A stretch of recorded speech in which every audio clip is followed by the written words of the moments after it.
Muy buenas tardes.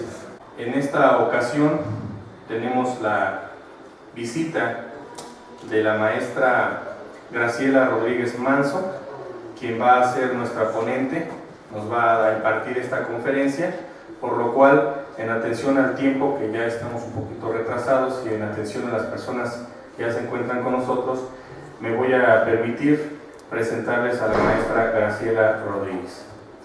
La maestra Graciela Rodríguez es abogada egresada de la Escuela Libre de Derecho. Participó en el 2001 en los cursos de verano de la American University Washington College of Law, cursando las materias de Sistema Interamericano de Derechos Humanos, Sistema Universal también de Derechos Humanos y Litigio Estratégico en Derechos Humanos. Maestra en Derechos Fundamentales por la Universidad Carlos III en Madrid, España. Desde 2004, la maestra Graciela a la fecha se dedica al litigio estratégico en materia de derechos humanos. En 2009 cofundó a Litiga, Organización de Litigio Estratégico de Derechos Humanos, Asociación Civil. Organización de la sociedad civil dedicada, por una parte, a la práctica de litigio estratégico en materia de derechos humanos en el ámbito nacional como en el ámbito internacional, y por la otra, a la capacitación de estudiantes de derecho, abogados y abogadas, y juzgadores y juzgadoras en la práctica y alcance del litigio estratégico en esta materia. Tiene varias publicaciones en materia de derechos humanos y actualmente se desempeña también como consultora independiente en derechos humanos. Le damos una vez más la bienvenida, mi querida maestra Graciela Rodríguez. Muchas gracias por acompañarnos aquí en el Instituto del Poder Judicial del Estado de Hidalgo. Y bueno, la dejo por su grupo. Muchas gracias.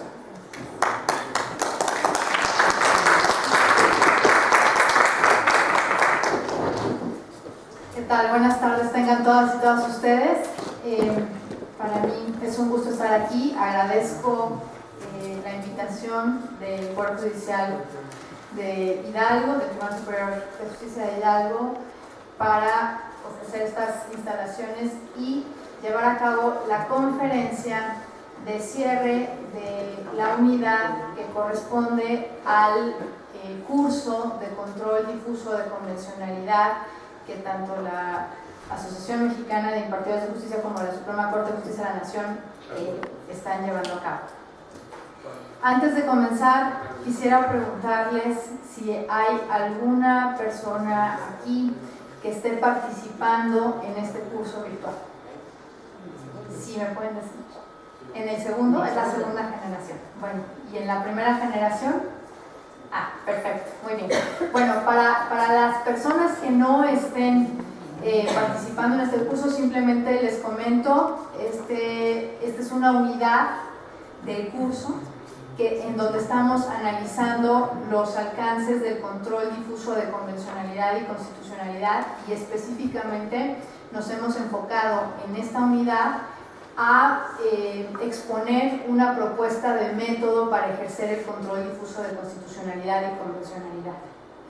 Entonces, esta conferencia se da en el marco de este curso y, por supuesto, lo que pretendo platicar con todas y todos ustedes, además de las personas que están participando en el curso, es un poco cuáles son las discusiones que han salido a lo largo de esta semana, pero también exponerles un poco el método que se está proponiendo justamente para ejercer este control difuso de constitucionalidad y convencionalidad en materia de derechos humanos, y también abarcaré un poco los dos casos prácticos que se pusieron a consideración de los participantes en el curso para justamente poner en práctica este método de control difuso de constitucionalidad y convencionalidad. En ese sentido, bueno, pues durante todo este curso de control difuso de convencionalidad y constitucionalidad existen varias unidades y hemos estado analizando a lo largo de estas unidades temas como de dónde viene el control difuso de convencionalidad, cuál es el origen del control difuso de convencionalidad, cuál ha sido el desarrollo jurisprudencial del control difuso de convencionalidad, tanto en el ámbito del sistema universal de derechos humanos como en el ámbito del sistema interamericano de derechos humanos, cómo es que este control difuso o esta doctrina jurisprudencial del control difuso de convencionalidad ha sido adoptada por nuestro país a partir de la Suprema Corte de Justicia de la Nación, a partir de la resolución que da al expediente Varios 912/2010, y hoy parece quedarnos claro a todas y a todos que, bueno, ejercer un control difuso de convencionalidad es una obligación que queda a cargo de toda autoridad pública. Toda autoridad pública que desde la perspectiva del desarrollo jurisprudencial del control difuso de constitucionalidad y convencionalidad en el sistema interamericano. La Suprema Corte de Justicia de la Nación adopta este control difuso de constitucionalidad y convencionalidad, bueno, más bien adopta este control difuso de convencionalidad y establece que la obligación de ejercerlo es exclusivamente para las personas que se dedican a la actividad jurisdiccional. Pero lo cierto es que si seguimos el desarrollo jurisprudencial interamericano hasta hoy en día, nos damos cuenta que en realidad la obligación corresponde a toda autoridad pública y no solamente a aquellas autoridades que se dedican a las actividades jurisdiccionales. Dicho esto, entonces, y esto es lo que hemos platicado en otras unidades, esta unidad se concentró exclusivamente en transmitir a todas y todos los participantes una propuesta de método para ejercer el control difuso de convencionalidad y constitucionalidad. ¿Y por qué hablamos del control difuso de convencionalidad y de constitucionalidad? Porque en realidad, si bien tienen orígenes distintos, es decir, no es lo mismo ejercer originalmente un control difuso de constitucionalidad que un control difuso de convencionalidad, porque el primero se refiere a hacer un análisis de compatibilidad de las normas, actos u omisiones de las autoridades respecto de la Constitución, mientras que el segundo respecto de la Convención Americana sobre Derechos Humanos en su origen y también respecto de otros tratados internacionales de los que México forma parte. Lo cierto es que cuando la propia Suprema Corte de Justicia de la Nación decide la contradicción de tesis 293/2011, lo que está reconociendo es la existencia, a partir del párrafo primero del artículo primero constitucional, de un parámetro de control de constitucionalidad, de regularidad constitucional, que está compuesto justamente por normas de derechos humanos contenidas en la Constitución y normas de derechos humanos contenidas en tratados internacionales de los que México forma parte. A partir de este reconocimiento, entonces, no nos queda más que concluir que hoy en día en México ejercer un control difuso de convencionalidad implica al mismo tiempo ejercer un control difuso de constitucionalidad en materia de derechos humanos. Por eso es que el método se llama control difuso de constitucionalidad y convencionalidad. Ahora, es importante, y resaltábamos a lo largo de la semana, que muchas veces podemos estar pensando que estamos ejerciendo un control difuso de constitucionalidad y convencionalidad, pero que en realidad no lo estamos haciendo. Entonces es importante resaltar cuándo es que lo estamos ejerciendo y cuándo no lo estamos, o qué implica ejercer un control difuso de constitucionalidad y convencionalidad y qué es lo que no implica. Y en ese sentido yo comenzaría diciendo que ejercer un control difuso de constitucionalidad y convencionalidad no implica simplemente citar tratados internacionales y jurisprudencia internacional. Así. O sea, que en las resoluciones que elaboremos, simplemente decir, bueno, a este caso en concreto le aplica esta jurisprudencia internacional, esta normativa internacional, esta normativa constitucional y esta jurisprudencia. No se trata simplemente de citar los estándares internacionales. Eso no es ejercer un control difuso de constitucional y convencional. Si bien es una parte de lo que significa ejercer un control, no lo es todo. Entonces, con simplemente citar, no estamos en realidad ejerciendo un control difuso de convencionalidad y constitucionalidad.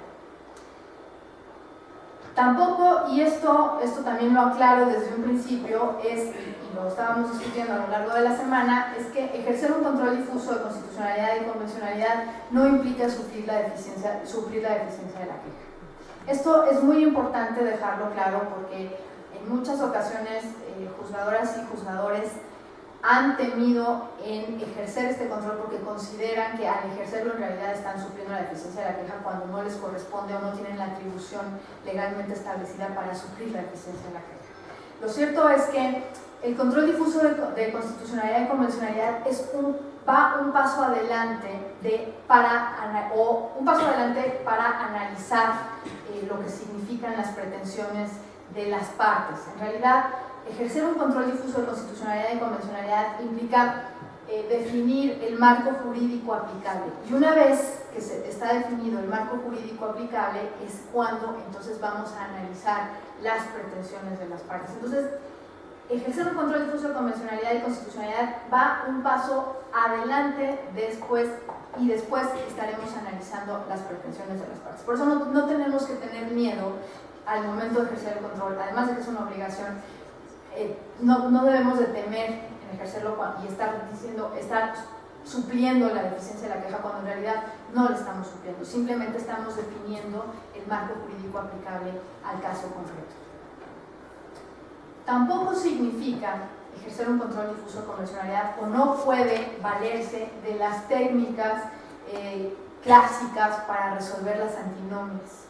Es decir, estos criterios de jerarquía, de especialidad, de temporalidad en materia de derechos humanos no aplican más en el sentido justamente para resolver estas antinomias.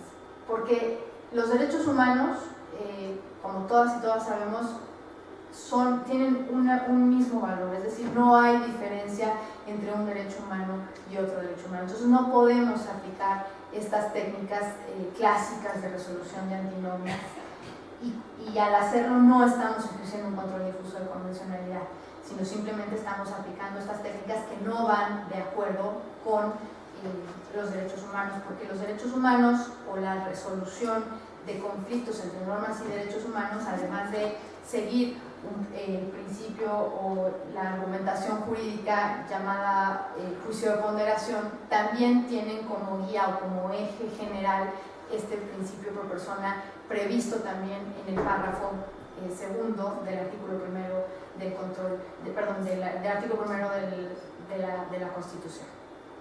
Entonces, no podemos ejercer un control difuso de constitucionalidad y convencionalidad aplicando estas técnicas clásicas para la resolución de antinomias, sino que es el principio pro persona el que en todo caso tendrá que ser nuestra guía para resolver algún conflicto que tengamos de derechos o un conflicto de normas en materia de derechos humanos. ¿Pero qué sí implica?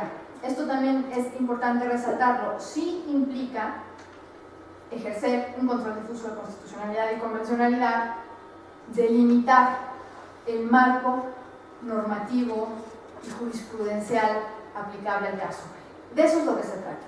Si bien nosotros, cuando decimos el control difuso de convencionalidad o de constitucionalidad es analizar o significa analizar la compatibilidad de normas, actos u omisiones de las autoridades respecto de la Constitución o de la Convención Americana o de otros tratados internacionales de los que México forma parte. Eso se logra a partir de delimitar en el caso concreto cuál es el marco jurídico aplicable a ese caso concreto. Implica, en todo caso, armonizar el derecho de origen interno con las fuentes internacionales de derechos humanos. Implica, en todo caso, si seguimos lo que establece el artículo 15 constitucional, armonizar el derecho de origen internacional con el o con las fuentes internacionales de derechos humanos o las fuentes de derechos humanos de acuerdo al parámetro de control de regularidad constitucional. Si lo que estamos analizando es un tratado internacional en cualquier materia respecto de los derechos humanos que forman parte ya del parámetro de control de regularidad constitucional. Y por supuesto significa preferir en todo caso la norma que sea más favorable y menos restrictiva de los derechos en cuanto encontremos un conflicto de normas en materia de derechos humanos. Entonces, esto es en términos generales lo que el control difuso de constitucionalidad y convencionalidad implica. Ahora, también repasábamos durante la semana un tema que es muy importante y que tiene que ver con el cuándo debe ejercerse este control difuso de constitucionalidad y convencionalidad.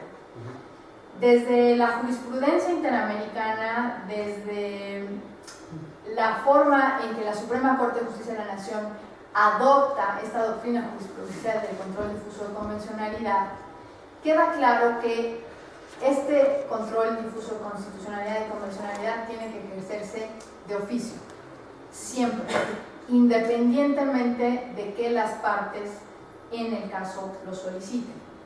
Pero no solo eso, lo cierto es que también tiene que ejercerse respecto de cada etapa procesal y no solamente al momento de resolver el fondo del asunto como normalmente se considera. ¿Qué quiere decir esto? Quiere decir que ejercer hoy un adecuado control de convencionalidad y constitucionalidad significa, por un lado, entender a los hechos del caso como con una perspectiva de derechos humanos. ¿Qué quiere decir esto? Quiere decir que debemos entender a los hechos del caso o preguntarnos si detrás de los hechos del caso que nos toca resolver existen derechos humanos detrás que estén involucrados.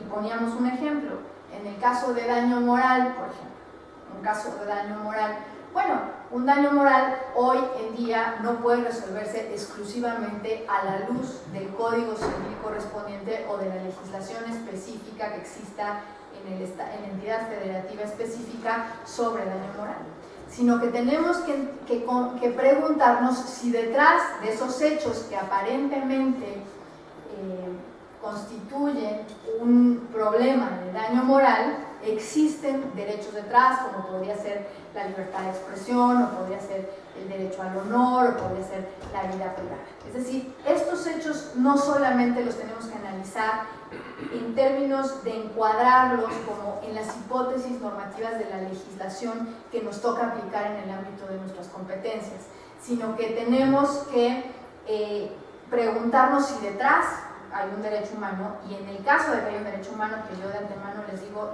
yo considero que en todo caso hay un derecho humano detrás, además de la legislación aplicable al caso concreto según la competencia que nos corresponda, le tenemos que añadir justamente esa normativa que regule los derechos humanos que están detrás de los hechos que nos toca conocer.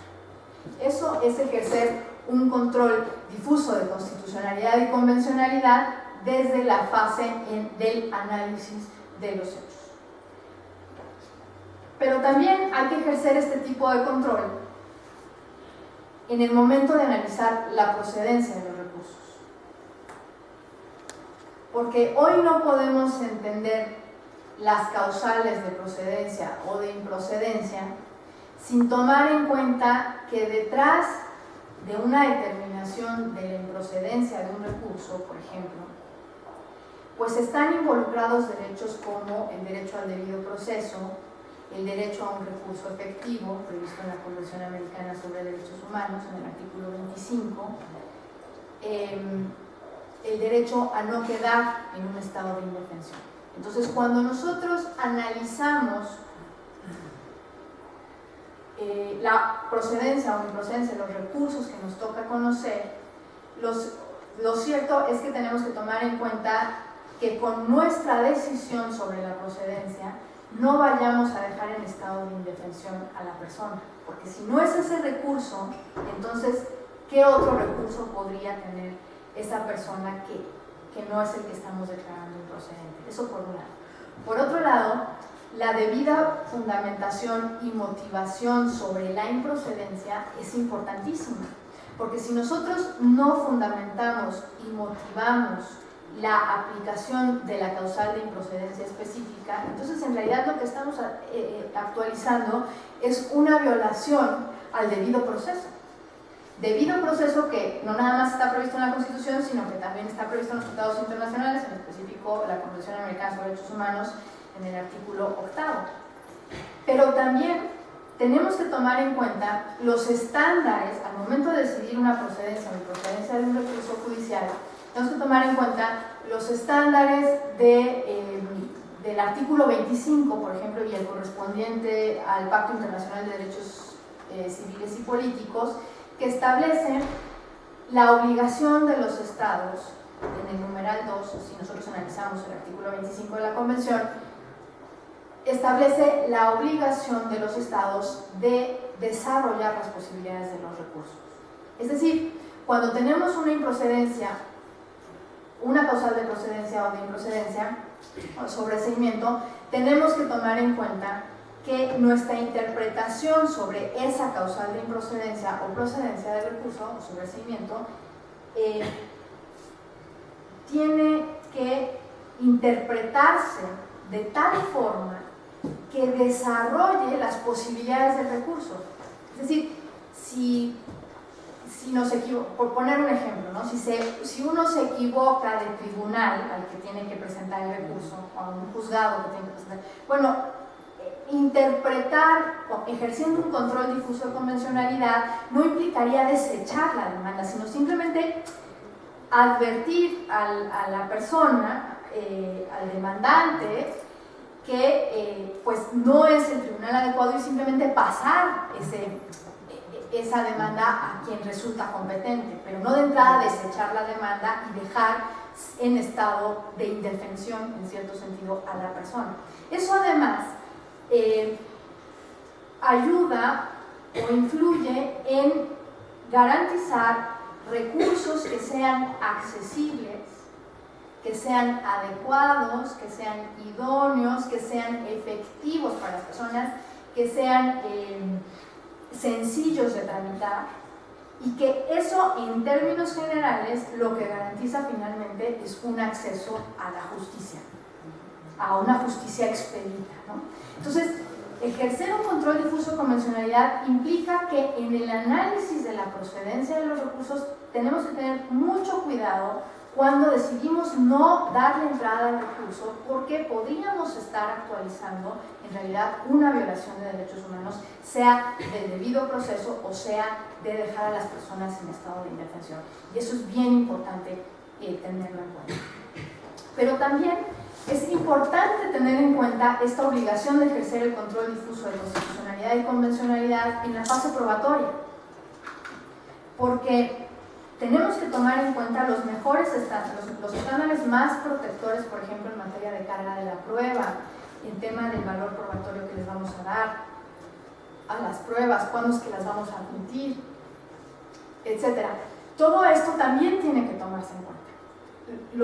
El estándar que en mayor medida beneficia a las personas, ese es el que se tiene que aplicar en materia probatoria. El ejemplo claro es en materia, por ejemplo, de desaparición forzada. Eso no les toca a ustedes, les toca al ámbito federal, pero, por ejemplo, el tema de la carga de la prueba en desaparición forzada. Hay algunas tesis ahí aisladas que uno puede analizar desde el JUS, que establecen que una vez que la autoridad responsable niega el acto, pues prácticamente le toca probar a la parte quejosa, ¿no? en amparo, su dicho. Lo cierto es que en desaparición forzada pues eso no puede suceder, ¿no? Porque desaparición forzada en sí misma, o sea, la definición de desaparición forzada, si la analizamos desde el ámbito del derecho internacional, pues nos damos cuenta que parte justamente de la definición es la negativa del Estado a reconocer la desaparición o a no presentar. Entonces no podemos darle esa carga a la prueba, sino que tenemos que tomar en cuenta esos estándares más benéficos para la persona. Por eso es importante ejercer el control difuso de convencionalidad y constitucionalidad en ese tema también. Y por supuesto en el fondo del asunto, al momento de resolver el asunto, una vez que analizamos los hechos del asunto, que los analizamos con perspectiva de derechos humanos, que identificamos los derechos humanos involucrados, pues ello implica acudir a la normativa en materia de derechos humanos que es aplicable a esos derechos humanos que están involucrados en el caso concreto y por supuesto resolverlo conforme a el mayor beneficio de las personas y la mínima restricción de los derechos de las personas. Ahora bien, tomando en cuenta todo esto, esta es básicamente la propuesta de método. Ya, como decíamos al principio, ya sabemos de dónde viene, ya sabemos cuál es el origen, ya sabemos cuál es el desarrollo jurisprudencial del control difuso de convencionalidad, ya sabemos cuál es la adopción o cómo es que la Suprema Corte de Justicia de la Nación adopta este control difuso de constitucionalidad y convencionalidad, pero lo que ahora toca es ver cómo es que lo ejercemos en la práctica. Y creo que esa es la discusión fundamental y central en la que tenemos que concentrarnos, porque el chiste es ver en la práctica a tribunales locales, en donde antes no les correspondía hacer un control difuso de constitucionalidad y mucho menos de convencionalidad, ahora cómo es que lo podemos poner en práctica. Y eso creo que es la discusión central. Entonces, este es el método lo habíamos discutido ya a lo largo de la semana, a grandes rasgos lo menciono. Lo primero que tenemos que hacer es identificar si en los hechos del caso hay derechos humanos involucrados y determinar cuáles son esos derechos humanos que están involucrados, es decir, dejar de ver nuestros casos o nuestros hechos simplemente a la luz de las hipótesis normativas que se puedan actualizar de acuerdo a la legislación que nos toca aplicar en el ámbito de nuestras competencias. Y una vez determinados o definidos cuáles son esos derechos humanos que están involucrados detrás, entonces lo que toca es determinar el marco normativo aplicable. Y para eso tenemos que, en principio, determinar cuál es el marco normativo de origen interno aplicable. Esto siguiendo al parámetro de control de regularidad constitucional ya declarado o reconocido como existente por parte de la Suprema Corte de Justicia de la Nación. Entonces, ¿cuál es el marco normativo o jurídico de origen interno aplicable? Por supuesto, la legislación que nos toca aplicar en el ámbito de nuestras competencias, pero a esa legislación que nos toca aplicar en el ámbito de nuestras competencias tenemos que añadirle la legislación interna o constitucional que regula los derechos humanos que están detrás. Entonces tenemos ya el marco jurídico, y no solamente eso, sino la interpretación que sobre esa legislación en materia de derechos humanos han dado los órganos autorizados para ello, es decir, el Poder Judicial de la Federación. Entonces tenemos que, para definir el marco jurídico interno aplicable al caso, pues tenemos que acudir a las normas de derechos humanos previstas en la Constitución, si hay normas de derechos previstas en la ley secundaria, también por supuesto, y a la interpretación que sobre dichas normas ha dado, en todo caso, el Poder Judicial de la Federación. Y ya tendremos definido el marco jurídico aplicable de carácter interno. Pero además, no solo eso, de acuerdo al parámetro de control de regularidad constitucional, tenemos que acudir también al marco normativo jurídico de origen internacional aplicable. Y entonces tenemos que hacer el mismo procedimiento. Es decir, ¿cuáles son las normas de derechos humanos de origen internacional que aplican al caso, por un lado, y cuál es la interpretación que sobre dichas normas han dado los órganos autorizados para ello, sea de carácter regional o sea de carácter universal, sea Corte, Comisión Interamericana de Derechos Humanos, sea comités de derechos en Naciones Unidas en el marco de todos los tratados internacionales en materia de derechos humanos que se han firmado y ratificado por nuestro país en el ámbito del Sistema Universal de Derechos Humanos. Y una vez que tengamos toda la película, es decir, ambos marcos jurídicos, lo que tenemos que hacer es detectar preliminarmente las diferencias entre aplicar un marco normativo u otro. ¿Cuál sería el resultado o cuál sería mi conclusión si aplico exclusivamente el marco jurídico interno? ¿Cuál sería mi conclusión si aplico exclusivamente el marco jurídico de carácter internacional? Como no podemos aplicarlos exclusivamente por virtud del parámetro de control de regularidad constitucional o bloque de constitucionalidad, entonces tenemos que identificar preliminarmente, y aquí quiero subrayarlo, es una identificación preliminar de cuál de los dos marcos jurídicos, ya sea el de origen interno o el de origen internacional, resulta el más favorable para las personas. Aquí me quiero detener porque de las discusiones que tuvimos esta semana pareciera ser que no quedó claro este tema de la identificación preliminar, o cuál es el objetivo de la identificación preliminar del marco jurídico aplicable que sea más favorable. Y lo digo porque se tiene que identificar preliminarmente, no para decidir cuál es el que se va a aplicar, sino que se tiene que identificar preliminarmente para determinar qué marco jurídico debe ajustarse al otro, por virtud del principio pro persona. Es decir, el que sea más favorable va a ser el marco a donde vamos a tener que adecuar el que sea menos favorable. Y de eso trata justamente el paso 3, la identificación preliminar. Necesito ver cuál tengo que ajustar al otro. Si determino que el marco jurídico más favorable es el interno, entonces ahí se acabó el control difuso de constitucionalidad y convencionalidad. Simplemente aplico el interno porque es el más favorable para la persona. Pero si resultase que el más favorable es el de origen internacional, el marco jurídico de origen internacional, entonces me queda claro que tengo que ajustar mi marco jurídico interno a la luz del marco jurídico de origen internacional para efecto de darle, actualizar el principio pro persona, es decir, aplicar el marco jurídico más favorable. Ahora, ¿cómo adecuo ese marco jurídico interno en el caso de que el internacional haya sido identificado como preliminarmente como el más favorable? Bueno, pues aquí es donde entramos ya al terreno de lo que conocemos como la interpretación conforme. Es decir, el objetivo en sí mismo no es inaplicar el marco jurídico interno cuando resulte menos favorable, sino el objetivo es armonizar ambos marcos jurídicos a la luz del que resulte más favorable. En este caso sería el marco jurídico de origen internacional. ¿Cómo puedo interpretar conforme?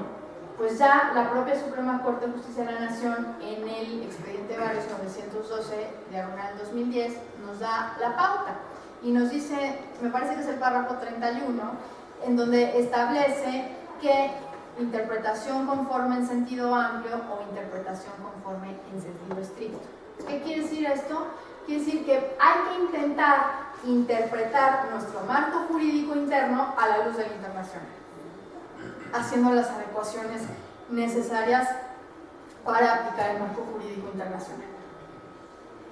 Y cuando haya varias interpretaciones posibles del marco jurídico interno, y aquí ya entramos al terreno de la interpretación conforme en sentido estricto, entonces tendremos que escoger aquella interpretación que sea o que se adecue justamente al marco jurídico internacional, al marco que resulta más favorable. Y cuando esto no se pueda, porque ambos marcos jurídicos sean disconformes entre sí, y solamente cuando sean disconformes entre sí, es entonces que tendremos que proceder a la inaplicación, o en todo caso a la invalidación de la norma interna según el ámbito de nuestras competencias. Si somos Poder Judicial Federal, pues podemos invalidar; si somos Poder Judicial Local, podremos entonces inaplicar; si somos autoridades públicas en general, pues tendríamos en todo caso que inaplicar. de acuerdo al desarrollo jurisprudencial en el sistema interamericano de derechos humanos, que por cierto pues ya es parte del orden jurídico, y además todas las sentencias interamericanas hoy han sido reconocidas con un carácter obligatorio para todo el país y para todas las autoridades del país. Entonces, el objetivo no es inaplicar, el objetivo no es invalidar, el objetivo es armonizar.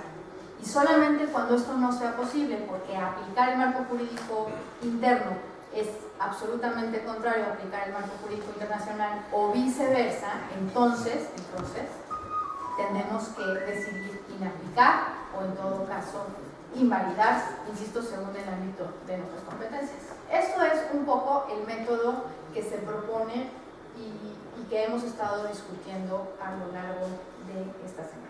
Ahora,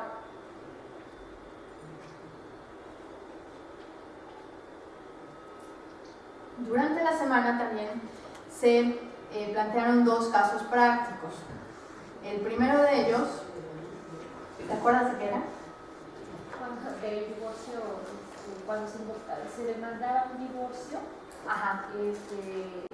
Y la legislación no contemplaba, contemplaba únicamente las causales y eso no se encuadraba en el punto. Exactamente.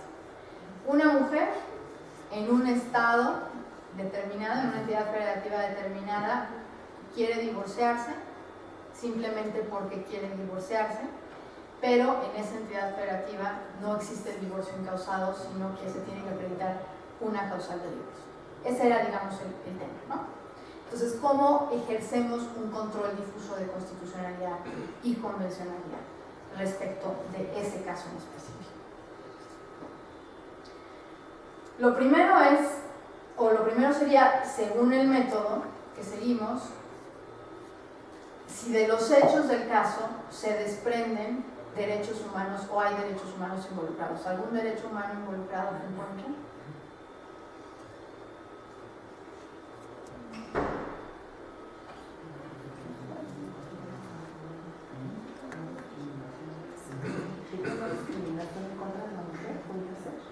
Discriminación en contra de la mujer en términos de violencia contra la mujer podría ser, ¿no?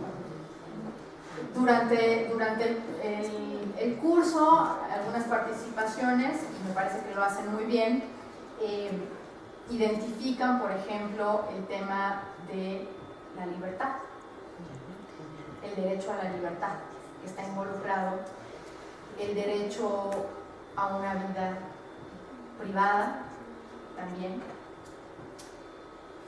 el derecho a la protección de la familia también podría estar involucrado desde el otro punto de vista, es decir, si analizamos el artículo 4 constitucional, el Estado tiene el deber de proteger la familia, entonces en ocasiones se ha considerado que, bueno, no podemos permitir el divorcio, no nada más porque sí, porque tenemos la obligación de proteger la familia, eso podría ser.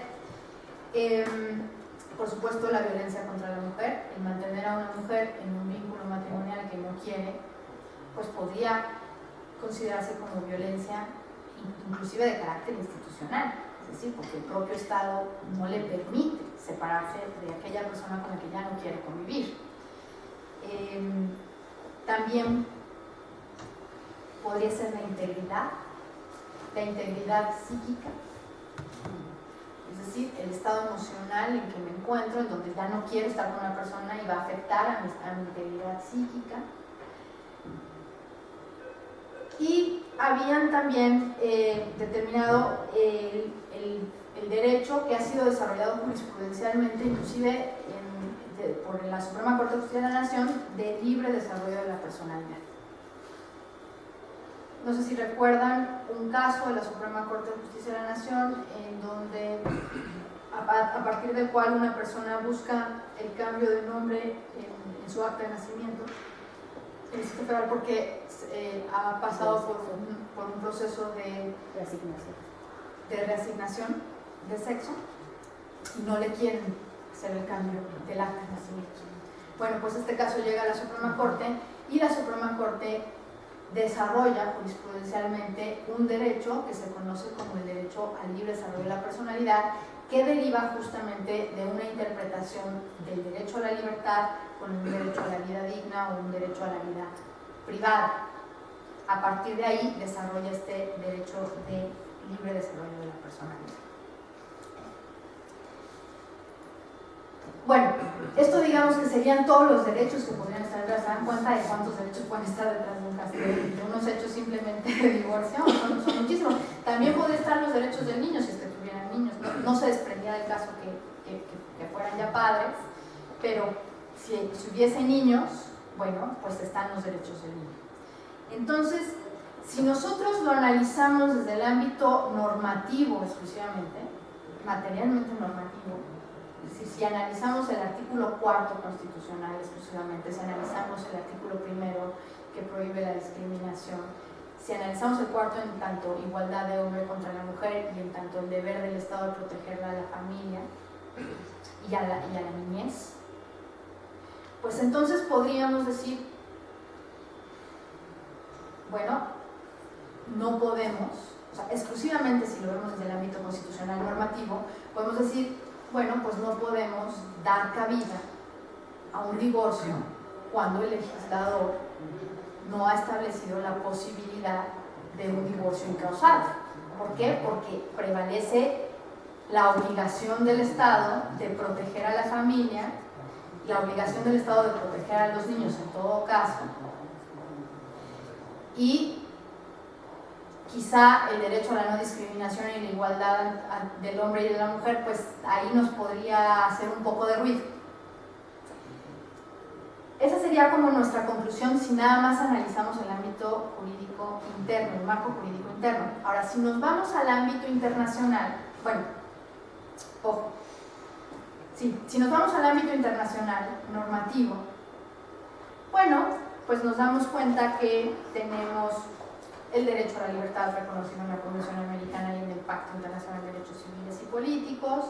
Tenemos inclusive un derecho a la protección de la familia, que establece que las mujeres y los hombres pueden casarse siempre y cuando sea con un consentimiento libre. Tenemos el artículo, por ejemplo, 16 de la Convención para eliminar toda discriminación contra la mujer en el ámbito de Naciones Unidas, que dice o que establece el derecho de las mujeres a elegir libremente al cónyuge.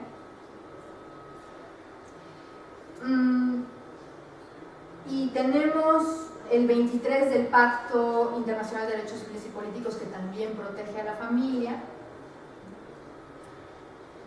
Y tenemos la Convención Belén do Pará el derecho a la mujer de vivir una vida libre de violencia, tanto de carácter familiar, como de carácter social, como de carácter inclusive institucional.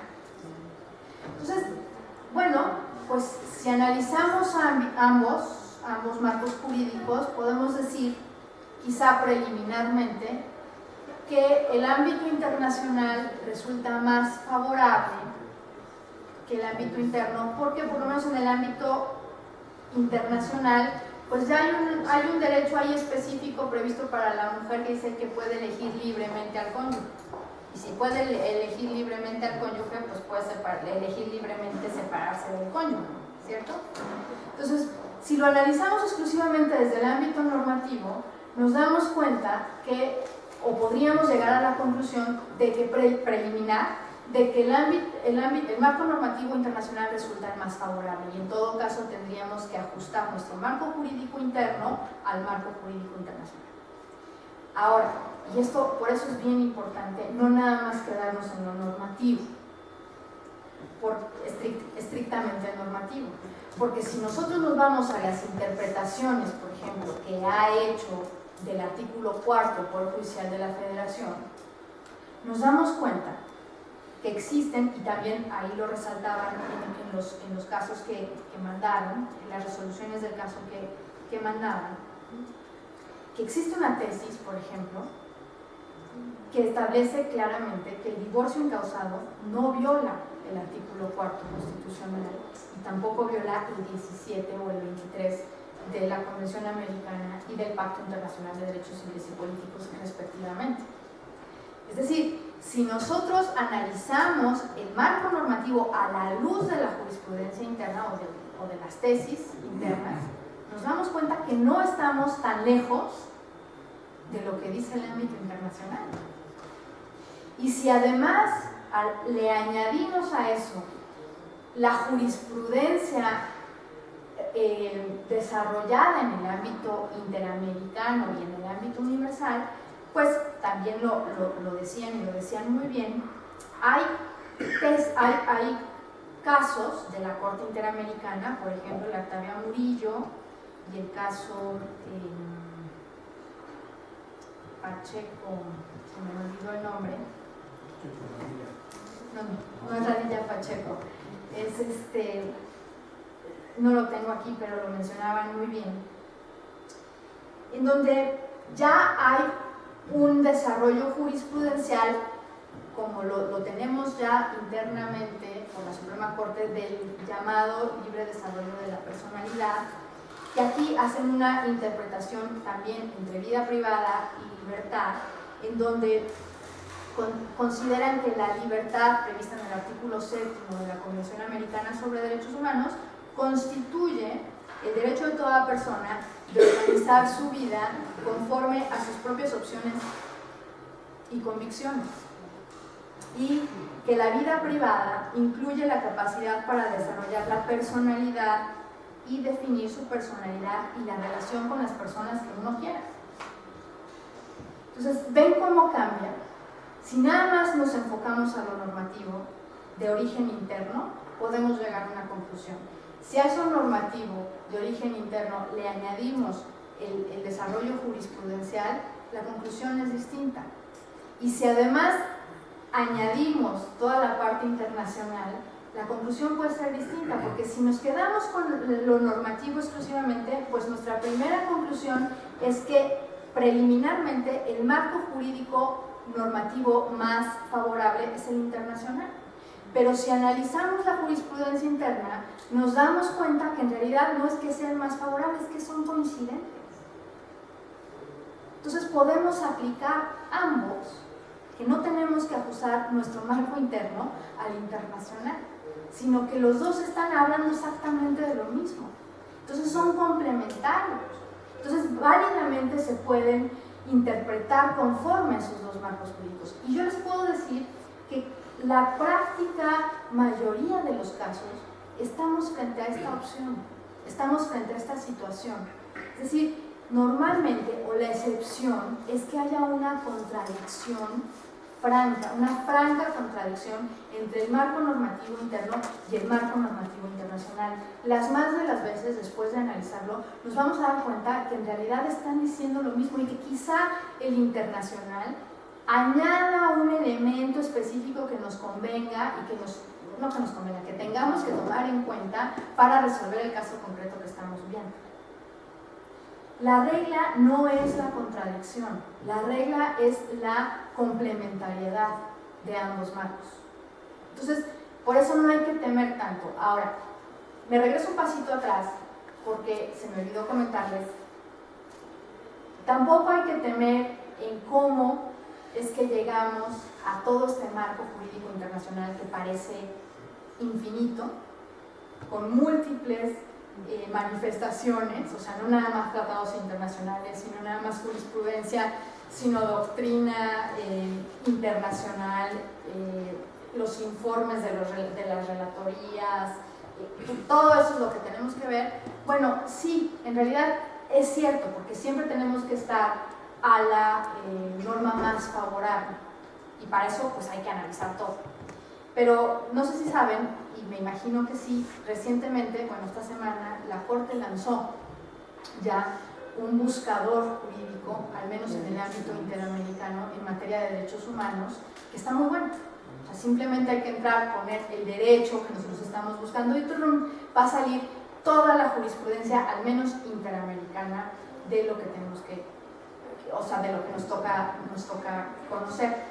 Pero no solo eso, el ámbito de Naciones Unidas tampoco es tan complejo. Es más, es mucho más accesible desde mi punto de vista, porque es simplemente acudir como primer momento a los pactos que están regulando el asunto, o sea, el derecho humano que estamos viendo, pero una vez identificado el pacto, el tratado internacional que regula ese derecho que nos toca analizar, simplemente acudir a lo que se llaman como las observaciones generales de los órganos de sus tratados internacionales. Me refiero al Comité de Derechos Humanos respecto al Pacto Internacional de Derechos Civiles y Políticos, me refiero al Comité DESC respecto al de Económicos, Sociales y Culturales, me refiero al Subcomité contra la Tortura respecto a la Convención contra la Tortura, al Comité para los Derechos del Niño respecto de la Convención de los Derechos de la Niñez, etcétera, etcétera, etcétera.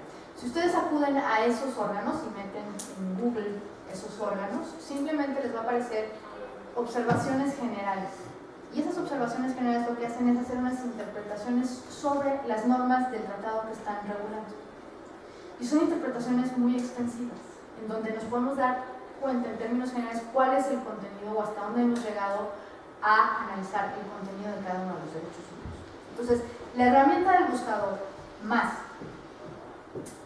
estas observaciones generales creo que son un buen principio, o inclusive generalmente nos pueden dar la respuesta completa que necesitamos para poder analizar nuestro caso concreto a la luz de esos estándares, siempre por supuesto tomando en cuenta el principio de protección.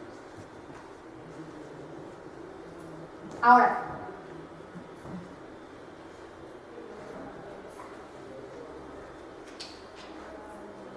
también durante la cápsula introductoria a este curso mencionaba que íbamos a ver durante esta semana un método para regular el control sobre el control. Es decir, una vez que se ejerce el control difuso de constitucionalidad y convencionalidad en primera instancia, o nuestra primera acercamiento a una autoridad pública, ¿quién va a controlar ese control ejercido en primera instancia? Y es realmente muy sencillo, porque simplemente es determinar quiénes deben de ejercer ese control quiénes deben de controlar el ejercicio del control difuso de convencionalidad. Y bueno, eso corresponde, por supuesto, depende del Estado y cómo se organiza el Estado, por supuesto, de cada entidad federativa, o puede ser a la segunda instancia local, o bien a la jurisdicción constitucional local, cuando exista esta jurisdicción constitucional local, o bien a la jurisdicción constitucional federal. Estas son las instancias que van a revisar el primer ejercicio de control difuso de constitucionalidad y convencionalidad que haga el ACUO. Y si se trata de una autoridad pública, y si las autoridades públicas se tomaran en serio su obligación de ejercer un control difuso de convencionalidad, pues quien revisaría sería el juez de primera instancia o la juzgadora de primera instancia ese control difuso de constitucionalidad y convencionalidad que haya hecho la autoridad pública, que es distinta de la jurisdiccional, por supuesto. ¿Y cuál sería ese método? El método simplemente implicaría identificar las fuentes normativas y la interpretación que hizo el ACUO en la sentencia que se está revisando. Hay que identificar qué fuentes utilizó, cuál fue el marco jurídico aplicable que definió, y por un lado, y por otro lado, qué interpretación le dio a ese marco jurídico que estableció como aplicable. Y de ahí pueden suceder tres cosas. Una, que esté completamente de acuerdo, tanto con el marco jurídico que aplicó como con la interpretación que le dio, en cuyo caso simplemente va a confirmar la resolución. O puede ser que vaya a cuestionar las fuentes, aunque no difiera de la interpretación que le dé esas fuentes, o bien cuestione las fuentes y la interpretación que le dio a esas fuentes. En cuyo caso, lo que tendrá que hacer la segunda instancia local, la jurisdicción constitucional local, o en todo caso la jurisdicción constitucional federal, será simplemente ejercer un nuevo control difuso de constitucionalidad y convencionalidad de acuerdo al método originalmente propuesto. Y eso es, como litigantes, pues tenemos la posibilidad de en segunda instancia local, en jurisdicción constitucional local o en jurisdicción, pues impugnar justamente esto, ¿no? Es decir, el ACUO no realizó un adecuado control difuso de constitucionalidad y convencionalidad. Y todo esto parece muy claro,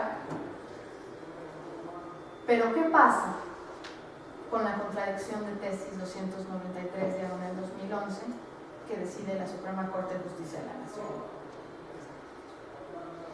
Y este es un gran tema. Es un gran tema porque pareciera ser que a partir de la decisión de la Suprema Corte sobre esta contradicción de tesis, lo que la Corte está diciendo es si hay un parámetro de control difuso de constitucionalidad y convencionalidad conformado por normas de derechos humanos contenidas en tratados internacionales y normas de derechos humanos contenidas en la Constitución, pero cuando estemos frente a una restricción constitucional, esta restricción constitucional es la que tendrá que prevalecer. Pareciera ser que todo nuestro método se viene abajo. Pero yo diría ahí que hay que ir con mucha cautela. Que hay que ir con mucha cautela por muchas razones. En primer lugar, y como lo reconoce el Pleno de la Suprema Corte de Justicia de la Nación en esta decisión, es que los derechos humanos no son absolutos. Y eso es cierto.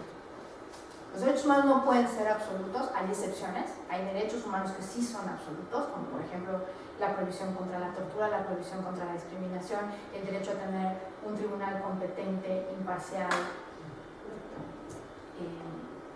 Esos son derechos absolutos, o sea, no admiten pacto en contrario. Imparcial e independiente, un tribunal competente, imparcial e independiente. Pero la regla general es que los derechos no son absolutos y que deben de admitir restricciones. Y deben de admitir restricciones porque es la única forma de poder convivir socialmente.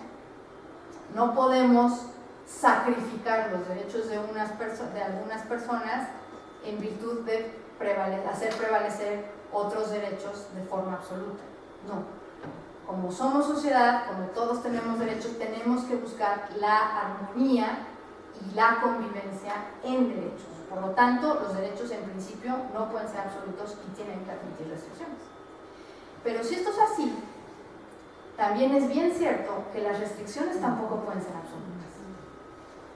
Las restricciones a los derechos no pueden ser absolutas. Si los derechos no son absolutos, sus restricciones menos. Entonces, el Pleno de la Suprema Corte de Justicia de la Nación, en esta contradicción de tesis, señaló que en materia de restricciones constitucionales se estará no a la restricción, sino que se estará a la Constitución. Y es completamente distinto. Porque si dices estás a la restricción, entonces la restricción siempre de los siempre va a prevalecer así automáticamente. No vamos a tener que analizar la restricción. En cambio, si dicen en materia de restricciones se estará a la Constitución, la Constitución son muchas cosas. La Constitución no nada más es la restricción. La Constitución está compuesta de un montón de derechos. La Constitución está compuesta de la interpretación conforme. La Constitución está compuesta también del principio pro persona. Entonces, de entrada, esto hay que analizarlo muy detenidamente, porque Constitución no es lo mismo que restricción. Eso hay que tenerlo en cuenta. Eso quiere decir que si se debe estar a la Constitución, eso quiere decir que el principio pro persona no ha sido desterrado del todo cuando estamos frente a una restricción constitucional, porque el principio pro persona está en la Constitución, es un mandato constitucional.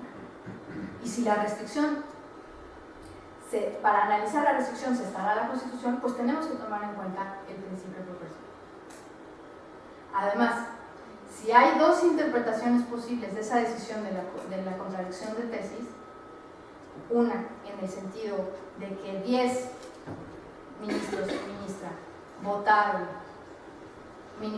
ministras votaron a favor de la existencia del parámetro de control de regularidad constitucional y de que en caso de que haya una restricción constitucional debe prevalecer la Constitución, o sea, estará la Constitución.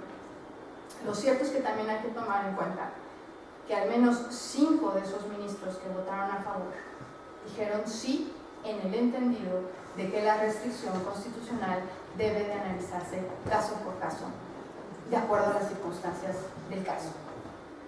Y que un ministro votó en contra de esa decisión. Entonces, en realidad, estamos en un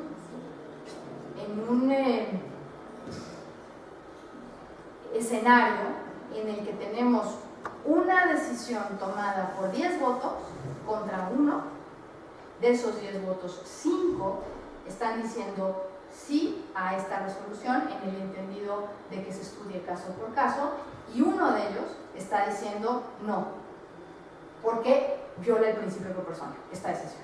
Entonces, en realidad, tenemos 6 votos, los 5 que dicen caso por caso, más el voto que está en contra de dicha decisión, que están diciendo sí al principio por persona, sí caso por caso, y solamente tenemos a 5 ministros y ministra, que están diciendo ciegamente prevalece la restricción constitucional, por respeto al principio de supremacía constitucional.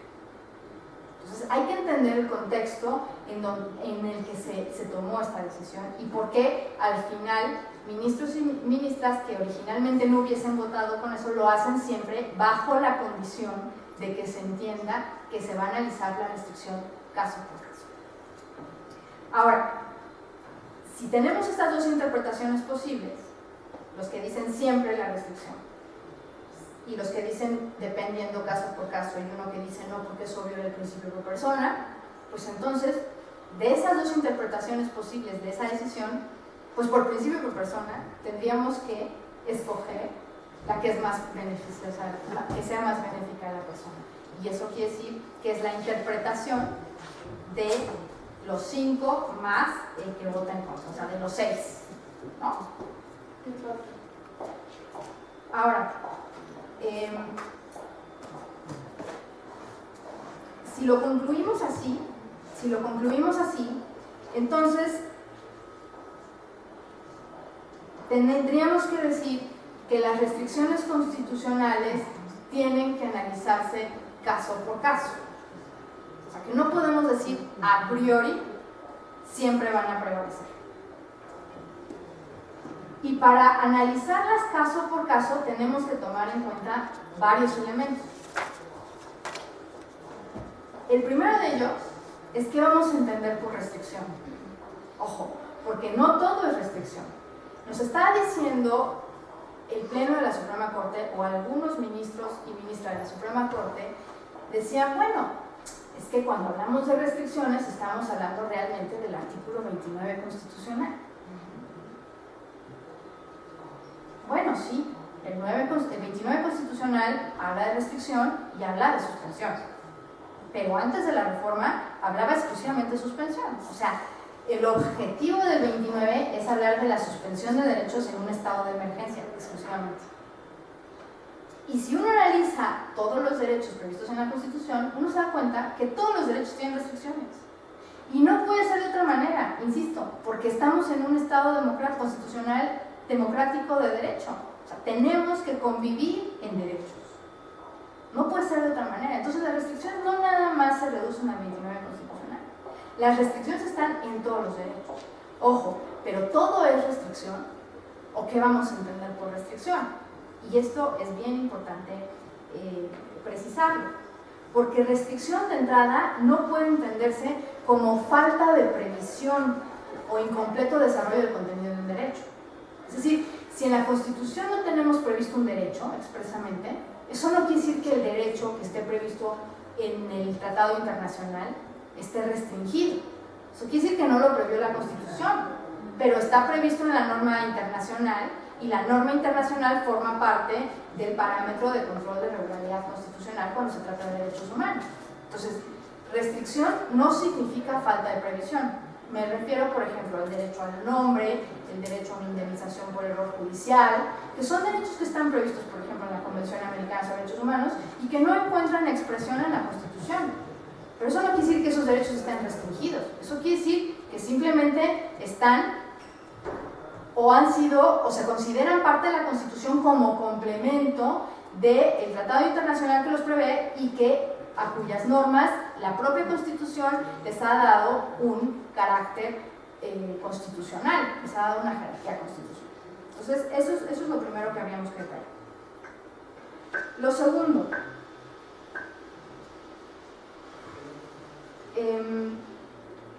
no es lo mismo restringir que delimitar derechos. Una cosa es decir, el derecho a la libertad de expresión no puede ser ejercido si viola la seguridad nacional o si viola el orden público, y muy distinta, es decir, el discurso de odio no forma parte de la libertad de expresión. Son dos cosas distintas. Los límites expresos a los derechos o las restricciones expresas a los derechos están previstas en la Constitución. Las delimitaciones de los derechos están previstas también en la Constitución o en los tratados internacionales, pero se refieren a límites internos de los derechos. Es decir, la delimitación quiere decir aquello que forma parte del derecho y aquello que ya no forma parte del derecho. Eso no es una restricción. El discurso de odio, por ejemplo, no es que sea una restricción a la libertad de expresión. Simplemente cuando uno se expresa induciendo al odio racial, por ejemplo, no está en realidad ejerciendo la libertad de expresión, sino es un abuso de la libertad de expresión. Entonces, es distinto a la delimitación que la restricción. Tampoco puede entenderse como restricción las facultades establecidas para las autoridades expresamente por la Constitución. O sea, si por ejemplo el artículo 5 de la Constitución que establece la libertad de trabajo y que prohíbe los trabajos forzosos, no puede entenderse restringido por la facultad que tiene la autoridad administrativa, de acuerdo al 21 constitucional, de imponer un trabajo forzoso como sanción. Entonces es una facultad que tiene, pero siempre tomando en cuenta que la persona va a decidir si quiere multa, trabajo forzoso o quiere arresto. Eso no quiere decir que es una restricción de la libertad profesional o de la libertad de trabajo. Entonces, eso hay que tomarlo en cuenta. Pero ya una vez que definimos las restricciones, o sea, que estamos ubicando realmente o estamos frente a una verdadera restricción constitucional, por principio por persona, esa restricción tiene que interpretarse de la forma más acotada posible. Porque el principio por persona lo que te dice es: aplica la norma que sea más favorable y la que se restrinja en menor medida el ejercicio de los derechos. Entonces, por principio de persona, una vez ubicada esa restricción, tendríamos en todo caso que concluir que tenemos que interpretar esa restricción de la forma más acotada posible, de la forma en que restrinja en menor medida al derecho que vamos a restringir. El párrafo primero del artículo primero constitucional, infine, que fue justamente todo el debate, o donde sustentó todo el debate de la Suprema Corte de Justicia en el tema de la contradicción de tesis, en realidad, si ustedes lo leen, no me dejarán mentir, pero lo que dice esa parte infine es que solamente la Constitución podrá restringir derechos y suspender derechos. No está diciendo, como se ha interpretado, como creo que lo interpreta la Corte, que en caso de una restricción siempre va a prevalecer la restricción. Simplemente está diciendo solamente la Constitución es la que puede restringir derechos. Está haciendo una reserva constitucional en materia de restricciones, exclusivamente. Pero se entendió como que las restricciones van a prevalecer siempre, para garantizar la jerarquía constitucional y por lo tanto el principio de supremacía constitucional. Eso desde mi punto de vista del infine no se desprende, simplemente se está desprendiendo, no hay restricción viable si no está prevista constitucional. Entonces, todo esto hay que tomarlo en cuenta a la hora de analizar las restricciones. Que hay que analizarlas porque ya la Corte ya nos dijo eso, ¿no? Y la tesis jurisprudencial va a decir, la restricción, bueno, si van a prevalecer, no podemos decir que pueden prevalecer siempre, y por eso 6 ministros y ministra, están diciendo no lo podemos hacer así de tajo siempre, porque tenemos que analizar las circunstancias del caso, tenemos que analizar si se trata de una restricción, qué tipo de restricción es, si se restringe en menor medida, etcétera, etcétera, etcétera. No lo podemos hacer así y decir así, a priori, siempre prevalece la restricción. Entonces se establece en el párrafo primero una reserva constitucional a las restricciones. Eso quiere decir que las restricciones tienen que ser expresas y que tienen que estar previstas en la Constitución. Es decir, el legislador secundario no puede ampliar esas restricciones, se tiene que limitar a lo que las restricciones constitucionales establecen. Y entonces, si solo son constitucionales, evidentemente la Constitución, al ser un documento lleno de normas, pues puede haber contradicciones entre normas constitucionales, ¿cierto? Entonces, evidentemente va a haber contradicciones entre las restricciones constitucionales y los derechos que están previstos en la Constitución. Y si derechos y restricciones son normas constitucionales, no podemos decir que hay jerarquía entre ellas, porque hasta donde yo sé, las normas constitucionales no tienen jerarquía entre sí, todas tienen la misma jerarquía. Entonces, eso es una muestra más de que no podemos decir que la restricción va a prevalecer siempre y en todo caso, porque puede ser que se contraponga con derechos que también están previstos constitucionalmente, y entonces vamos a tener que analizar a la luz de la ponderación y resolver esos conflictos entre restricción y derechos a la luz de un juicio de ponderación, y para eso tenemos que analizar las circunstancias del caso.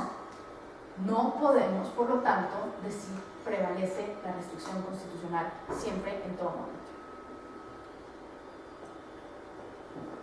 Finalmente, y creo que es lo más importante, es que toda restricción, así sea restricción constitucional, está sujeta a un test de proporcionalidad. ¿Qué quiere decir esto? Quiere decir que las restricciones previstas constitucionalmente deben de ser idóneas, deben buscar la protección de un fin legítimo o bien constitucionalmente previsto, deben de ser idóneas o adecuadas para proteger ese fin o bien constitucionalmente previsto, deben de ser necesarias para proteger ese fin constitucional o bien constitucionalmente previsto.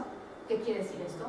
Que no hay una restricción menor posible al derecho que vamos a sacrificar al derecho que vamos a restringir en aras de proteger el bien jurídico que estamos buscando tutelar. Y que además esa restricción es proporcional, lo que quiere decir que en la medida en que se va a restringir el derecho es la misma medida en que se va a beneficiar el fin constitucional o bien constitucional que pretendemos proteger a partir de la restricción. Toda restricción tiene que pasar por un test de proporcionalidad, así sea una restricción que esté prevista en la Constitución. Por lo tanto, insisto, no puede afirmarse una prevalencia automática de las restricciones, sino que deben de estudiarse caso por caso. Por eso considero que los votos concurrentes anunciados y el voto en contra tienen razón en decir si determinamos que prevalecen automáticamente, violan el principio proporcional y además no siguen con las reglas que debe de seguir toda restricción, sea constitucional, sea legal, sea de cualquier tipo, de cualquier fuente, o esté prevista en cualquier fuente. Por eso, no es que el método ya no funcione, no es que cuando nos encontremos frente a una restricción constitucional, este método ya no funcione, Simplemente lo que tenemos que tomar en cuenta es que al momento de identificar preliminarmente el marco jurídico más favorable y determinemos que es el internacional, el marco jurídico más favorable, y estemos frente a una restricción constitucional, o sea, ya determinamos el caso, ya se determinamos que el marco jurídico más favorable es el internacional, pero tenemos una restricción constitucional. Entonces, esa restricción constitucional deberá analizarse al caso, respecto del caso específico, y solamente que esa restricción constitucional o aplicar esa restricción constitucional beneficie en mayor medida a las personas, es que esa restricción constitucional estará justificada. Entonces, digamos que conforme a la contradicción de tesis 293, lo que tenemos que añadir al método propuesto es simplemente que al momento de identificar preliminarmente cuál es el marco normativo jurídico aplicable, y si resulta que este es el internacional, tenemos que, y estamos frente a una restricción constitucional, tenemos que analizar que esa restricción constitucional sea la más favorable para las personas. Si no es la más favorable para las personas, si la aplicación de la restricción no pasa un test de proporcionalidad, entonces tenemos que continuar con el método para aplicar la norma internacional en caso de que ésta sea más favorable. Por eso no es en automático, no es que ya una restricción constitucional, bueno, nos olvidamos del método, esto se aplica y se acabó. O sea, esto no puede ser así.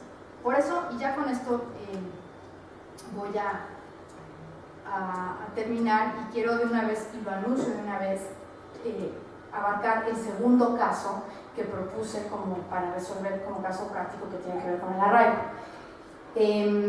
Este caso originalmente mañana iba a dar una respuesta, una retroalimentación al caso, pero aprovecho la conferencia para de una vez dar esa retroalimentación.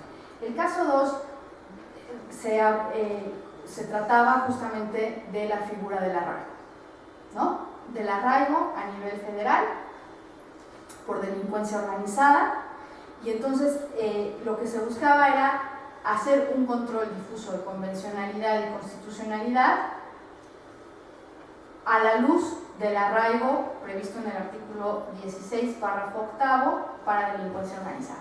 Y la pregunta era, ¿en qué supuestos puede ser que proceda el arraigo federal ejerciendo un control difuso de convencionalidad?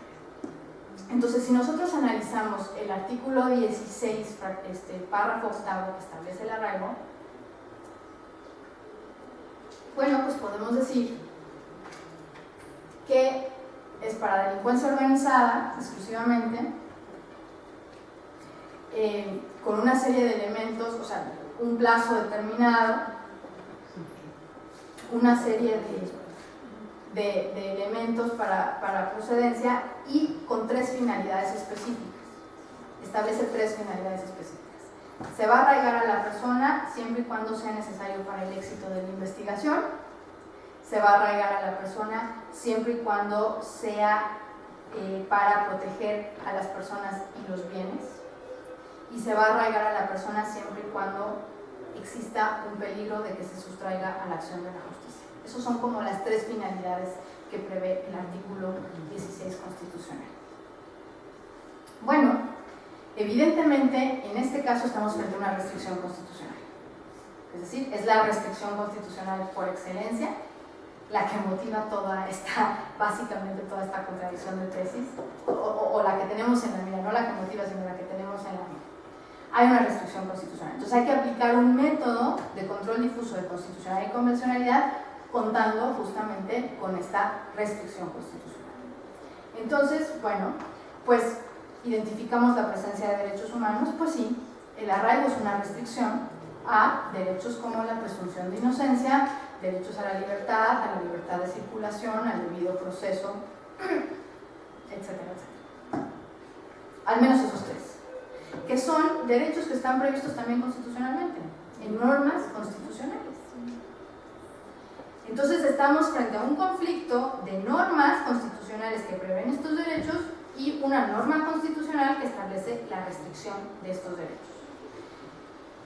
Si nos vamos a la decisión de la contradicción de tesis 293 tal cual, decimos, bueno, pues aquí no hay nada que hacer, la restricción es la que prevalece. Ojo, pero prevalece en todos los casos, porque si hacemos un análisis de la restricción,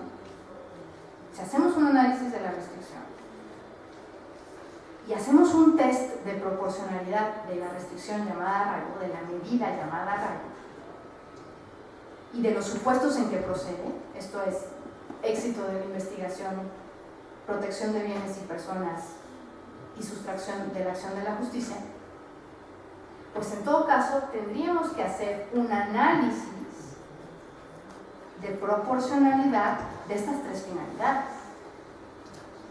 Y entonces, si hacemos un análisis de proporcionalidad de estas tres supuestos de procedencia,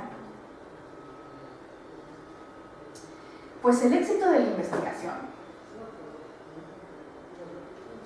si bien busca proteger, o sea, es un fin constitucional válido, garantizar el éxito de la investigación, lo cierto es que si vamos a la parte de la idoneidad de la medida, pues yo creo que no pasa el test de idoneidad. O sea, arraigar a una persona es la medida idónea para garantizar el éxito de la investigación. Yo creo que el éxito de la investigación está relacionado pues, con la pericia, con el profesionalismo de los ministerios públicos y de las policías adscritas a los ministerios públicos, y todos esos principios que aparecen en el 21 constitucional que tienen que seguir las fuerzas de seguridad pública, ¿no? Pericia, compromiso, Entonces, arraigar a una persona para garantizar el éxito de una investigación me parece que no pasa la medida de idoneidad. Para la sustracción de la justicia, evitar la sustracción de la justicia. El arraigo es evitar la sustracción de la acción de la justicia, ¿es un fin constitucionalmente válido? Yo creo que sí, es un fin constitucionalmente válido.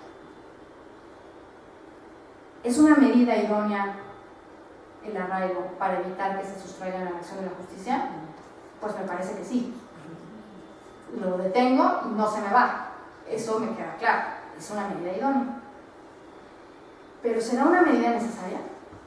Es decir, ¿es la medida menos restrictiva del derecho a la libertad, a la presunción de inocencia, a la libertad de circulación de las personas para garantizar que no se sustraigan a la acción de la justicia? Pues yo no estaría ahí tan segura, o sea, porque puede haber otras medidas menos restrictivas, como por ejemplo estos brazaletes localizadores, o ponerle a una persona custodiándola constantemente, o a un grupo de personas, si estamos hablando de delincuencia organizada, o sea, que una persona a lo mejor no, pero varias personas custodiándolas. Claro, brazaletes que no sean infamantes, claro,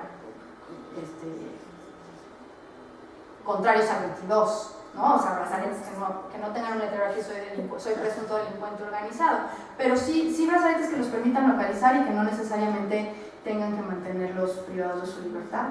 O sea, ahí esa medida, yo creo que no pasa, o sea, la medida del arraigo no pasa un test de necesidad.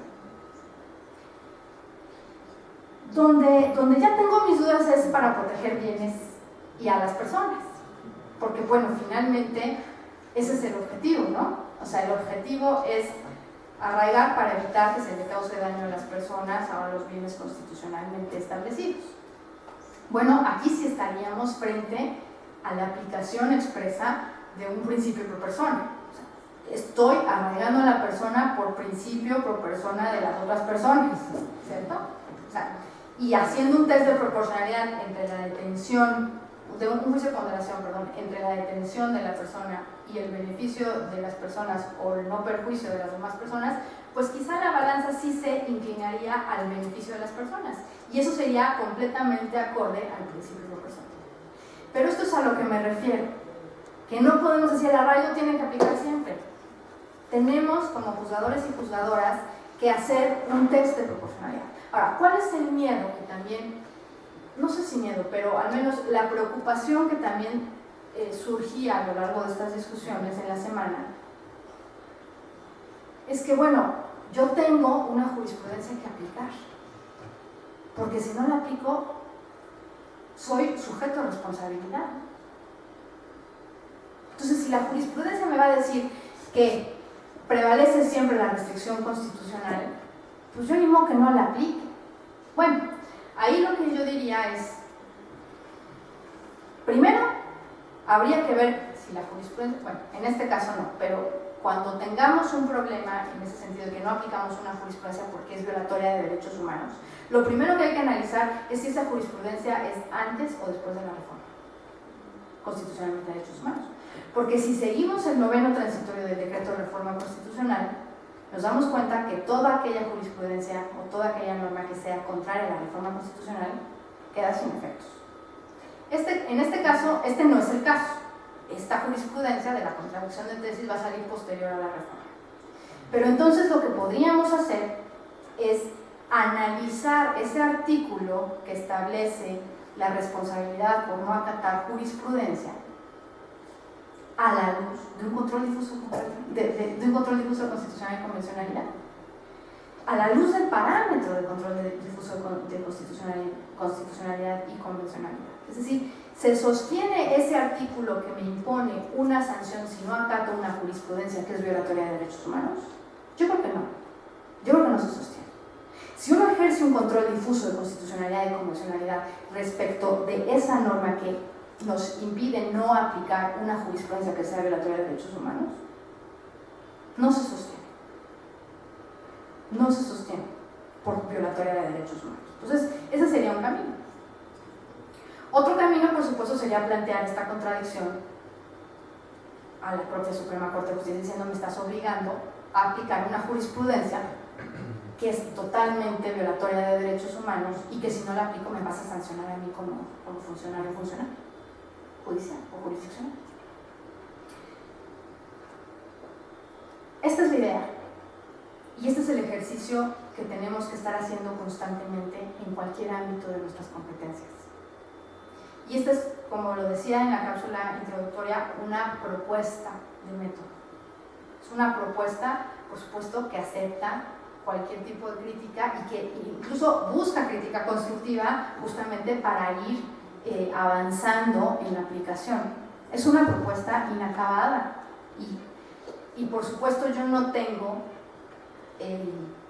o yo no puedo prever todos los casos posibles, ustedes tampoco, pero quizá ustedes están más en contacto directo con los casos todos los días que yo. O sea, esto lo hago desde este ámbito con un poco la relación que he podido mantener con funcionarios jurisdiccionales, funcionarios y funcionarias jurisdiccionales y la retroalimentación que he tenido. Es una propuesta inacabada, pero que yo entiendo que puede servir para realizar constantemente las actividades jurisdiccionales a raíz de la obligación ya reconocida, plenamente y expresamente reconocida por la Suprema Corte de Justicia de la Nación, de ejercer un control difuso de constitucionalidad y convencionalidad. Entonces, yo aquí me quedaría, no sé si tengan algunas preguntas, algunas dudas, comentarios, y bueno, pues estoy a su disposición, y muchas gracias por esta semana y por toda su dedicación esta semana.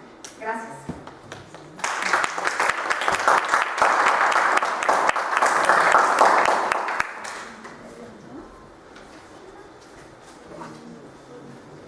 ¿No hay dudas? Sí. Creo que sí se oye, ¿no? Gracias. Sí, gracias. Buenas tardes. Buenas noches. Mire, tengo una duda respecto del ejemplo incluso de la tarea que se mencionó hace un momento respecto del divorcio. Ajá. Me queda la duda por esto y quiero pensar como órgano jurisdiccional hasta dónde puedo llegar en mi acuerdo incluso Desde el momento en que yo veo que estoy en un estado a donde no existe un desarrollo del divorcio incausado. Usted dijo hace un momento, bueno, ya se descubrió que se violaría incluso varios derechos humanos, como son la libertad, a la discriminación de la mujer, a la violencia, en fin, varios. En Hidalgo ya existe, obviamente, el divorcio incausado, pero suponiendo que no fuera así, quiero pensar que me llega la demanda como órgano jurisdiccional. Entonces, yo tengo que llegar al grado de decir mi acuerdo. Desde el momento en que yo veo que el hecho de decirle no te admito tu demanda, en automático yo soy la que estoy violando un derecho humano a esta persona, yo tendría que hacer un acuerdo para decir, detectar primero que mi normatividad interna obviamente no alcanza a tutelar efectivamente el derecho humano violado, porque no existe incluso en el Estado un desarrollo procesal de un divorcio incausado. O sea, yo tendría que hacer el estudio como órgano jurisdiccional y decir, pero aún así no te puedo admitir la demanda, porque esto solo implica que se obligue al legislativo a que haga la norma, o sea, para que yo pueda tener un proceso dentro de una ley interna que me permita, pues, hacer procesalmente admitirte un divorcio incausado. ¿Por qué? Porque aún viendo que hay violaciones a derechos humanos, ¿yo de dónde saco un procedimiento en mi estado? O sea, si no voy a decir, bueno, elijo entonces el del Distrito Federal, que sí lo tiene. Yo creo que no sería el camino. Sería el camino correcto que yo como órgano jurisdiccional ponderara, comunicara, en todo caso como órgano jurisdiccional, digamos, a presidente del Tribunal Superior de Justicia, como presidente del tribunal y como representante del Poder Judicial, para que a su vez comunique al Ejecutivo que es ponderante y que es urgente que presente una reforma al legislativo para efectos de que se realice y se desarrolle el divorcio incausado. ¿Por qué? Porque es el único que ponderaría y haría una protección efectiva de un derecho humano respecto a la persona que se quiere divorciar por la propia voluntad. Eso sería correcto. Digo, quiero pensar que como órgano jurisdiccional se podría llegar incluso hasta allá, porque yo no podría admitir de todos modos la demanda, porque ¿de dónde saco y desarrollo un procedimiento que no existe? Gracias. Yo creo que sí podría, ejerciendo un control difuso de constitucionalidad y convencionalidad, desde el acuerdo, o sea, desde el acuerdo de admisión. ¿Por qué? Porque si bien no existe en su legislación, suponiendo que no existiera en la legislación el divorcio incausado, usted me diría, bueno, yo no puedo ir más allá de lo que dice la legislación, ¿no? O sea, porque por principio de legalidad, pues yo tengo que ceñirme a un procedimiento y resulta que mi estado no establece ese procedimiento, entonces yo no puedo admitir la demanda. Si usted realizara un control difuso de convencionalidad sobre esa legislación que le toca aplicar, entonces podría llegar a la conclusión, como lo dice bien, que si usted no da entrada a ese recurso, bueno, pues está violando varios derechos humanos, los que ya habíamos platicado, y yo agregaría el derecho a un recurso efectivo, porque pues si no tengo recurso me deja en estado de indefensión y me deja casada siempre en lo que el legislador reforma. Entonces, una interpretación ejerciendo un control difuso de constitucionalidad y convencionalidad implicaría decir, bueno, en efecto, mi marco jurídico interno aplicable, que es el código o la ley familiar, no sé, no me permite divorciar sin causa, pero esto lo tengo yo que analizar a la luz del marco jurídico de derechos humanos que estoy identificando, a la luz del marco jurídico internacional de derechos humanos que identifico los derechos que están ahí previstos, y entonces lo que tendría que en todo caso hacer es tratar de interpretar conforme esa legislación respecto del marco jurídico. Yo diría, no es posible.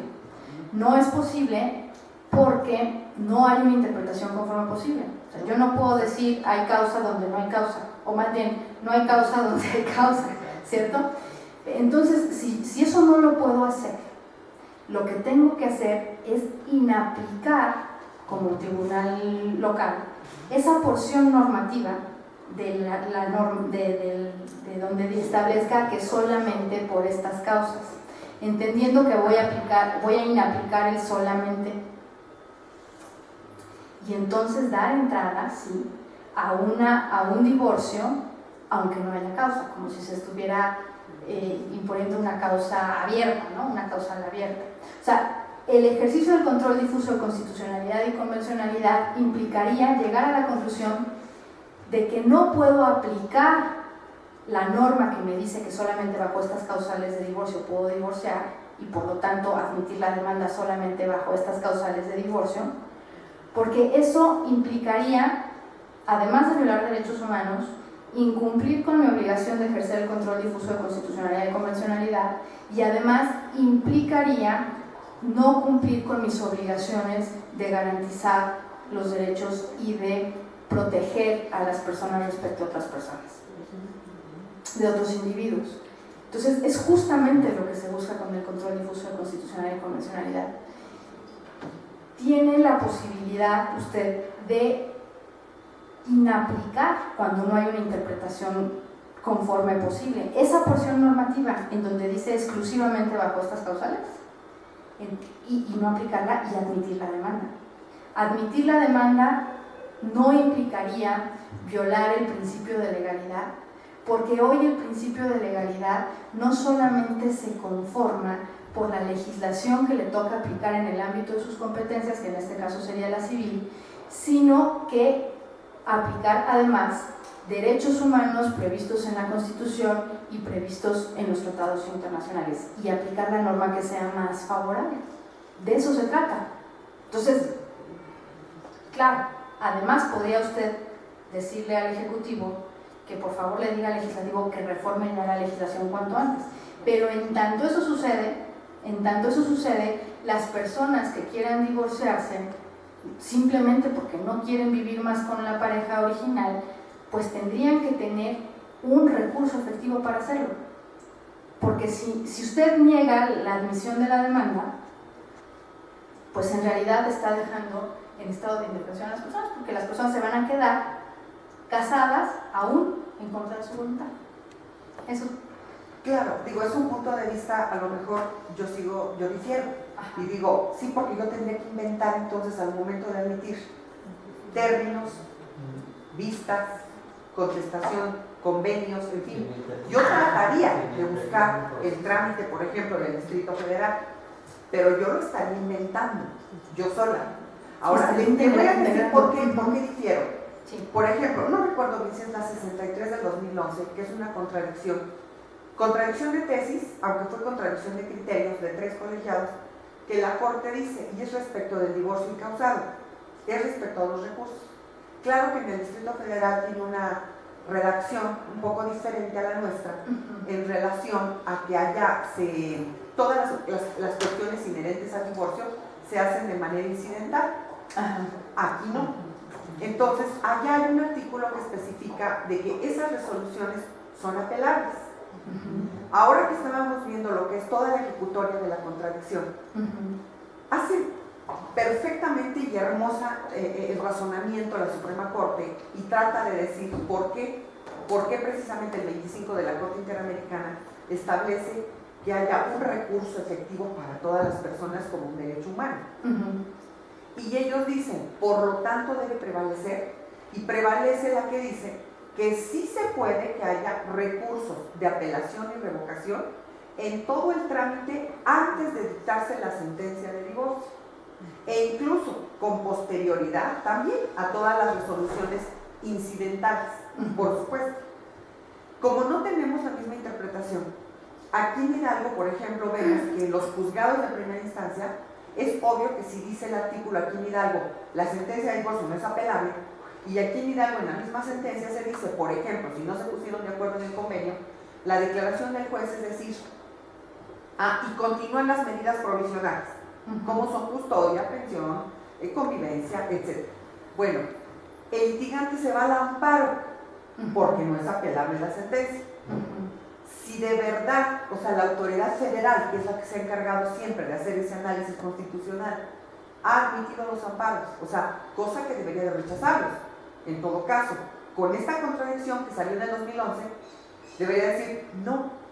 porque esta contradicción establece que si tienes un recurso efectivo, haciendo una interpretación conforme de nuestra legislación, pues no debería de ser entonces por el amparo. Debería de regresarse a través del recurso ordinario y decir, ¿no? Apela entonces si te causa un agravio o recúrrelo mediante el de revocación si solamente es de mero trámite. Y sin embargo no sucede así. O sea, yo a lo que me doy cuenta es, yo sé que esto es un conocimiento muy amplio y que sí estamos inmersos ya en ellos y que sí estamos estudiando, porque de verdad, al momento de que uno está resolviendo, sí de verdad, voy a utilizar la palabra, dan cosquillas de muchas cosas. Ya lo creo. De decir, esto para mí es violatorio de derechos humanos. El hecho de que en una reconvención no se anexen las copias y que por ese motivo le digas, ay, no hay lugar al correr de conformidad en virtud de que no trajiste las copias de traslado. A mí eso, digo, para mí hay una interpretación conforme. Eso no es aplicar incluso con mi legislación interna, que existe jurisprudencia de una tutela judicial efectiva. Para empezar, ahí está, ya la estamos violando. Entonces, hay mucho que reformar. Sin embargo, como que siento que muchos todavía nos detenemos a ver qué dice uno, a ver qué dice otro. Sí. Esa es la pura verdad. O sea, digo, esperemos, o sea, que las cuestiones en amparo nos vayan dando la pauta, porque muchas, créanme que ha sido más de primera y segunda instancia las autoridades que hemos tratado ya de ejercer control de convencionalidad o una interpretación más que los federales. Así es. Eso estoy totalmente de acuerdo contigo. Sí, sí, con usted, sí. Gracias. Sí. O sea, yo entiendo que la práctica es muy distinta y por supuesto yo no tengo los conocimientos como del día a día de estar como juzgadora o juzgador lidiando con pues los casos, y ustedes son los que tienen a primera vista los casos y las cuestiones procesales que hay que ver. Y lo cierto es que la obligación está. O sea, insisto, esto es un método, no creo que alejado de la realidad, no lo podría yo calificar así, pero vamos, es un método que trata de guiar un poco la forma de... Por supuesto hay muchas cosas que se tendrán que ir definiendo con el tiempo y esto no va a ser fácil, no es fácil y es un proceso y va a tardar tiempo, pero lo que me queda claro es que hay que irlo ejerciendo. Si la responsabilidad o caer en una causal de responsabilidad es lo que nos detiene, yo creo que habría que analizar esa causal de responsabilidad, insisto, a la luz de este nuevo marco, y tendrían que matizarse esas causales de responsabilidad a la luz de este marco en el entendido de que estamos transitando a un, pues, nueva forma de ver el derecho, ¿no? Y nueva forma de ejercer el derecho como juzgadoras y juzgadores. Yo diría... hay que animarse a hacerlo.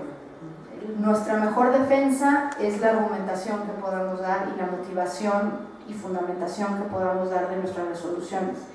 Pero creo que si nos quedamos como estancados o estancadas en el sentido de, bueno, vamos a esperar a que el legislador cambie la legislación, bueno, va a haber muchos casos que en el inter, en lo que se cambia la legislación, pues van a quedar sin solución y en estado de indefensión, y que inclusive estarán actualizando una nueva responsabilidad del Estado mexicano a la luz del derecho internacional si no se hace, por un lado.